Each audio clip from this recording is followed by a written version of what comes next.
옛날 어릴 때 배워서 부르던 노래들 가운데 지금까지 기억나는 노래들이 많이 있습니다. 제게도 주일 학교를 다닐 때 부르던 노래가 여러 곡이 아직도 기억이 납니다. 그 음성이라고 하는 그런 찬양, 그 찬송가를 자주 불렀는데 지금도 기억납니다. 저 푸른 동산 위에서 주 음성 들리네. 저 맑은 시냇가에서 주 음성 들리네. 들리는 그 목소리는 내 귀에 익은 소리요. 사랑과 정이 넘치는 그 음성 들리네. 이 1절이고 2절 3절 쭉 이어집니다. 정말 한 아이가 아름다운 천지 만물을 보면서 주님의 음성을 듣고 있는 아름다운 모습을 우리는 상상해 볼 수 있습니다.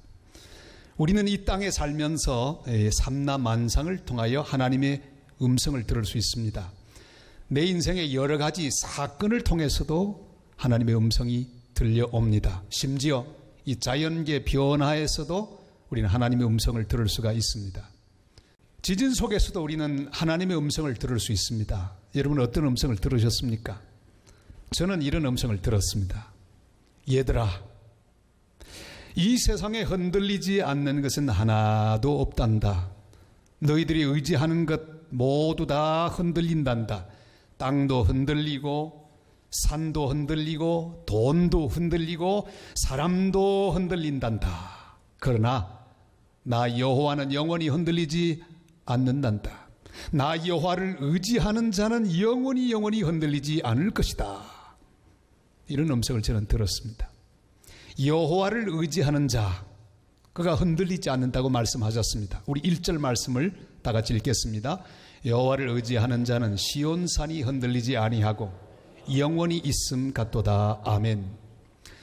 이스라엘 민족은 떠돌이 디아스포라가 되었습니다.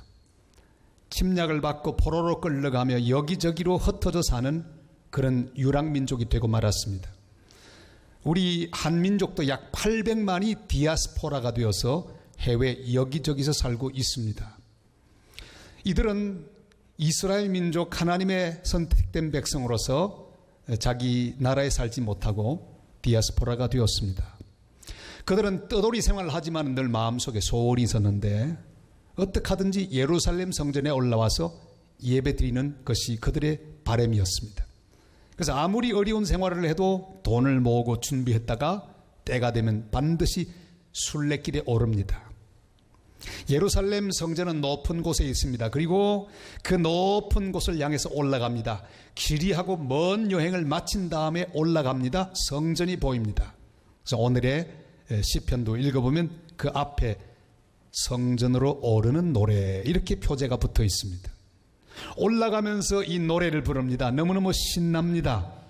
비록 나라는 빼앗기고 상황은 좋지 않습니다. 그러나 예루살렘을 두르고 있는 산을 보면서 든든히 서 있는 시온산을 보면서 하나님을 찬양했습니다. 세상이 다 흔들려도 여호와를 의지하는 그들의 믿음은 결단코 흔들리지 않을 것이라는 고백과 함께 이 찬송을 부릅니다. 예루살렘을 산들이 두르고 있는 것을 보면서 자기들을 지키시고 보호하시는 여호와 하나님을 찬송하며 그들은 올라갔습니다. 영원토록 변함없는 하나님의 그 사랑을 찬송하며 예루살렘 성전을 향해 올라갑니다. 2절 말씀이 이렇게 계속되지요. 다 같이요. 산들이 예루살렘을 두른 것 같이 여호와께서 그의 백성을 지금부터 영원까지 두르시리로다. 아멘. 도단성에 있던 엘리사는 아람 군대 눈의 가시였습니다. 공격해 올라가면 엘리사 선지자가 기도하면서 그 모든 공격 방향을 알아차립니다. 이스라엘 왕에게 제보합니다. 아무리 공격을 해도 이길 수가 없습니다. 그래요. 그 눈의 가시를 빼기로 결정합니다. 아람 군대가 바로 이 엘리사의 집을 뺑 둘러 포위했습니다. 엘리사의 시종이 그 모습을 보고 벌벌 떱니다. 마음이 막 흔들립니다. 원수만을 보았기 때문입니다. 그러나 꼭 같은 장소에 있어도 엘리사는 떨리지 않습니다. 두려워하지 않습니다. 여호와 하나님을 의지하고 있었기 때문입니다. 산들이 예루살렘을 감싸고 있듯이 바로 하나님의 군대가 그 원수의 군대를 다 에워싸고 포위하고 있는 것을 그가 믿음으로 보았기 때문입니다. 엘리사는 말합니다. 우리와 함께 한 자가 저들보다 많도다. 우리 원수보다 하나님의 하늘 군대가 더 많도다. 그리고 그는 기도합니다. 여호와여, 이 자의 눈을 열어 보게 하여 주시옵소서. 여러분, 우리가 흔들리는 이유가 무엇입니까? 우리를 시온산처럼 두르고 있는 여호와 하나님의 능력의 발을 보지 못하기 때문입니다. 하나님의 놀라운 군대가 우리를 옹이하고 있는 것을 보지 못하기 때문입니다. 지금 내 눈앞에 보이는 문제만을 보고 있기 때문에 우리는 흔들립니다. 내 앞에 있는 원수만을 보고 있기 때문에 우리 마음이 흔들립니다. 흔들리고 있다는 것은 내가 무언가 잘못된 것을 의지하고 있다는 증거입니다. 흔들린다는 것은 내가 흔들리는 것 위에 내 인생을 세우고 있다는 증거입니다. 그리스도인은 흔들리면 안 됩니다. 왜? 여호와 하나님은 반석이 되시고 우리의 인생을 흔들리지 않도록 붙잡아 주시는 분이기 때문입니다. 그런데 흔들린다는 것은 틀림없이 내가 흔들리는 것 위에, 마치 모래 위에 집을 짓는 사람처럼 흔들리는 것 위에 집을 세우고 있기 때문입니다. 세상에 이런 일이라는 프로그램이 있는데 재미있는 이야기들이 많이 나옵니다. 한 새가 주인입니다. 이 새가 둥지를 틉니다. 그런데 보통 새들은 높은 나무 위에 둥지를 틀고 혹은 절벽 위에다가 둥지를 틉니다. 그런데 이 어리석은 새는 길가에 세워져 있는 트럭 아래다가 둥지를 틀었습니다. 세상에 이런 일이, 아무리 새 머리지만 그럴 수가 있겠습니까? 눈에 보이기에 든든해 보였기 때문입니다. 트럭 운전수가 아주 난감한 표정으로 지켜봅니다. 이것 어떡하나? 출발하면 다 떨어질 텐데. 저는 그 트럭 안에다가 둥지를 튼 새를 보며 생각했습니다. 이것은 새가 아니라 이 세상 흔들리는 것에 나도 모르게 둥지를 틀고 있는 우리들의 모습이 아닐 것인가 생각했습니다.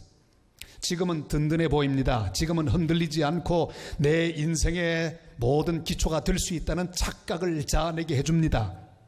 조금 있으면 흔들립니다. 우리는 물질 위에 집을 짓습니다. 어떤 사람 위에 짓습니다. 어떤 신념 위에 짓습니다. 그러나 그것은 모래 위에 지은 집과 마찬가지입니다. 다 흔들려 없어질 것입니다. 그러나 여호와 하나님을 의지하는 자는 결단코 흔들리지 않을 것이라고 말씀하십니다. 시편 96편 10절이 말씀하시죠. 다 같이요. 모든 나라 가운데서 이러기를 여호와께서 다스리시니 세계가 굳게 서고 흔들리지 않으리라. 그가 만민을 공평하게 심판하시리라 할지로다. 아멘. 어떤 성도가 임종 때가 다가왔습니다. 저도 임종 예배 참 많이 인도했습니다. 천국으로 가시기 직전에 있는 성도들 신방하고 찬송을 부르고 시편 23편 여호와는 나의 목자신을 읽어드리고 천국으로 편안하게 갈 수 있도록 하는 예배를 많이 드렸습니다. 그런데 이 성도도 목사님의 신방을 받았습니다. 이제는 눈마저 보이지 않습니다. 자, 그런데 기도를 마치신 목사님을 향해 부탁합니다. 목사님, 저 창문을 좀 열어주십시오. 알겠습니다. 문을 드르륵 열었습니다.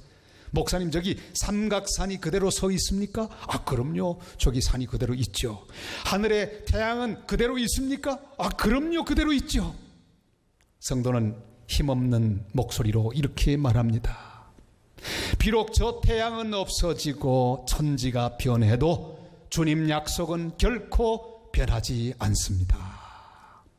그리고 조용히 눈을 감고 주님 품에 안기셨다고 합니다.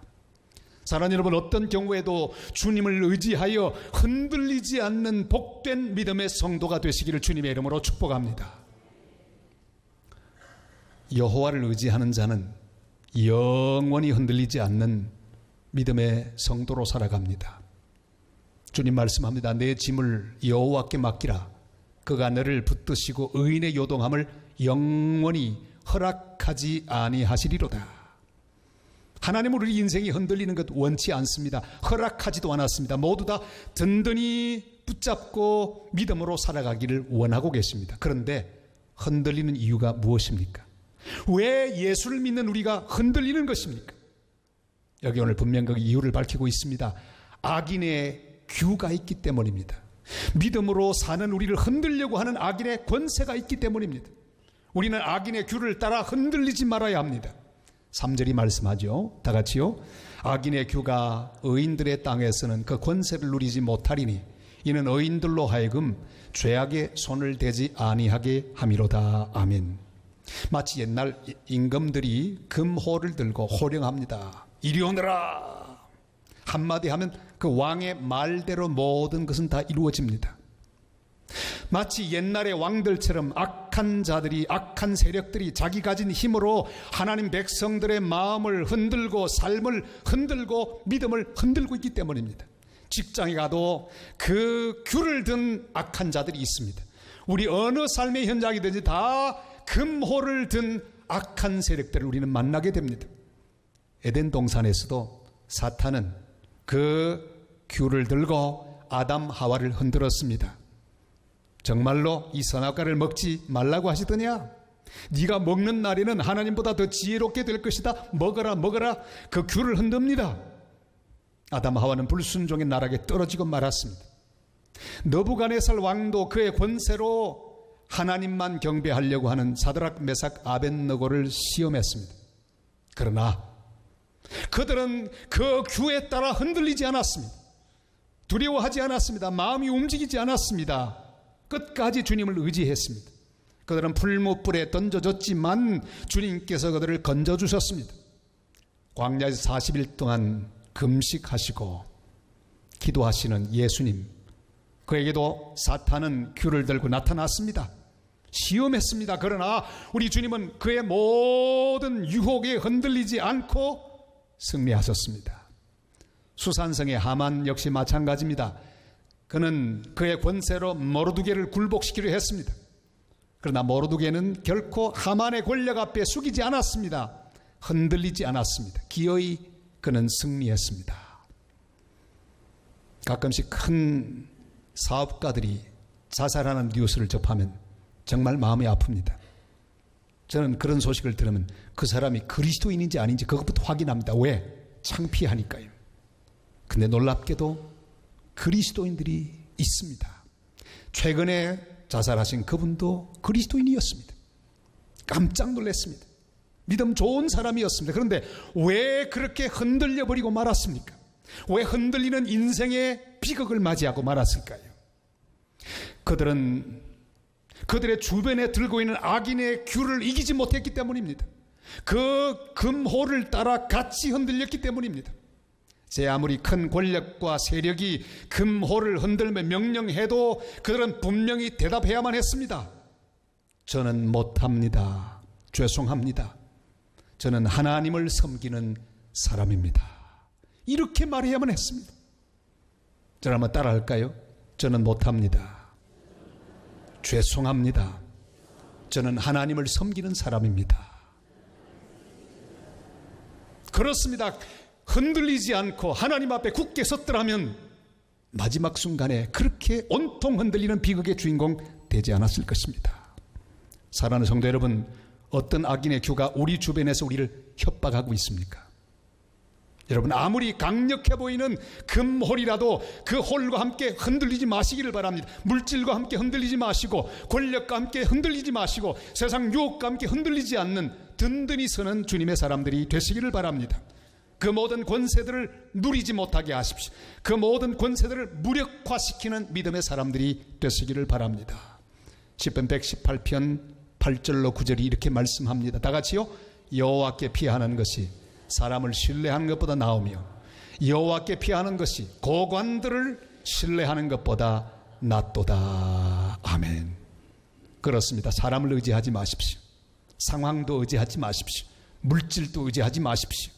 여호와께 피하는 것이 고관들을 의지하는 것보다 낫다고 말씀하고 계십니다.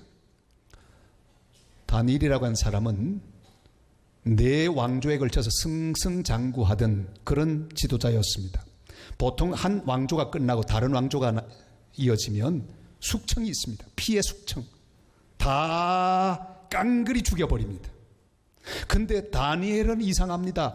4왕조에 걸쳐서 계속해서 그 영향력을 유지하고 자리를 유지할 수 있었습니다. 그 이유를 우리는 성경에서 발견합니다. 그는 줄서기를 하지 않았습니다. 사람 앞에 줄 서지 않았습니다. 파워게임도 하지 않았습니다.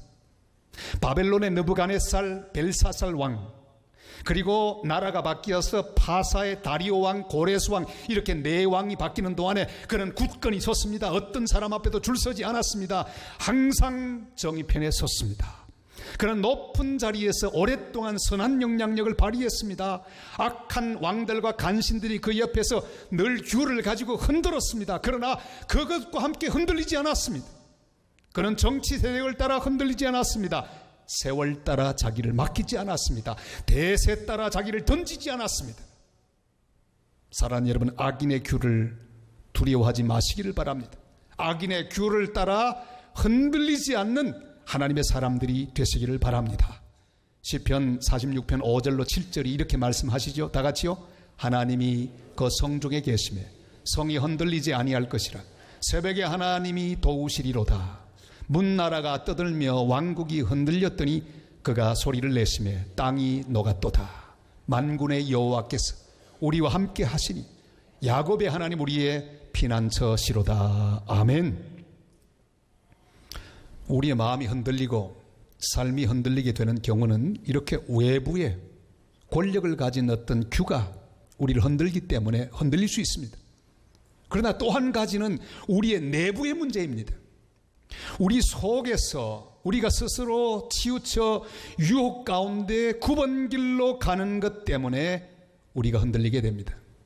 주님 말씀합니다. 굽은 길로 치우치지 말라 그러시죠? 5절 말씀을 다 같이 읽겠습니다. 자기의 굽은 길로 치우치는 자들은 여호와께서 죄를 범하는 자들과 함께 다니게 하시리로다. 이스라엘에게는 평강이 있을지어다. 아멘.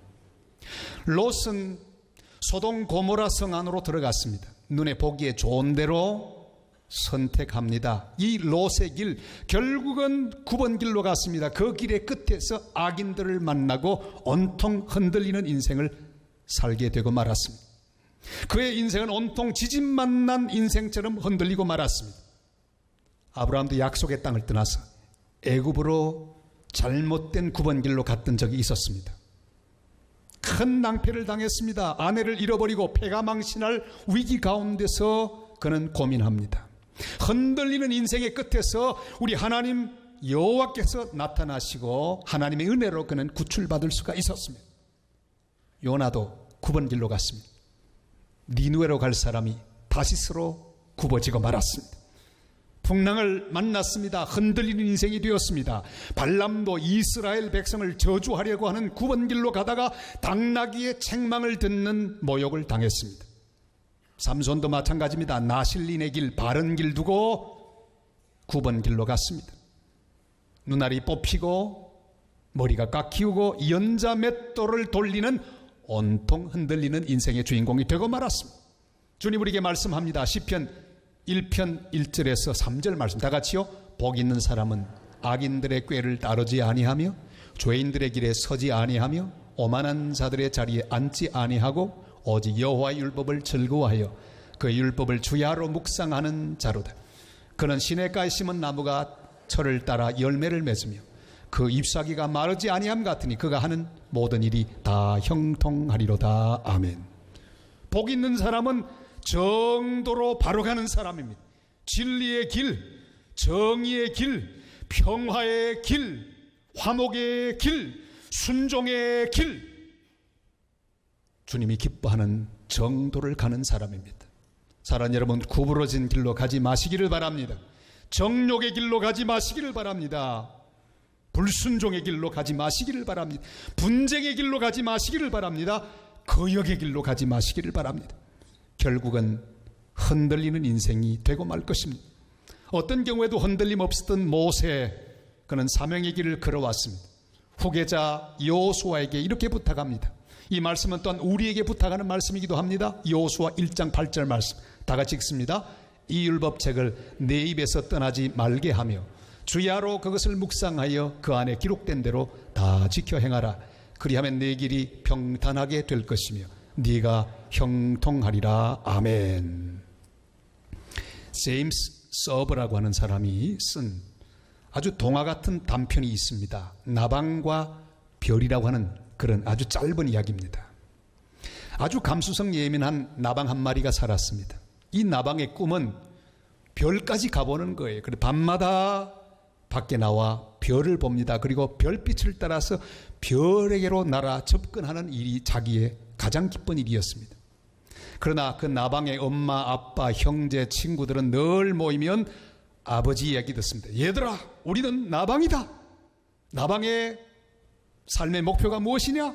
우리는 그저 불 가운데로 뛰어드는 것이다. 저 램프 가까이, 모닥불 가까이 가서 불 속으로 뛰어들어 타 죽는 것이 우리 인생의 목표다.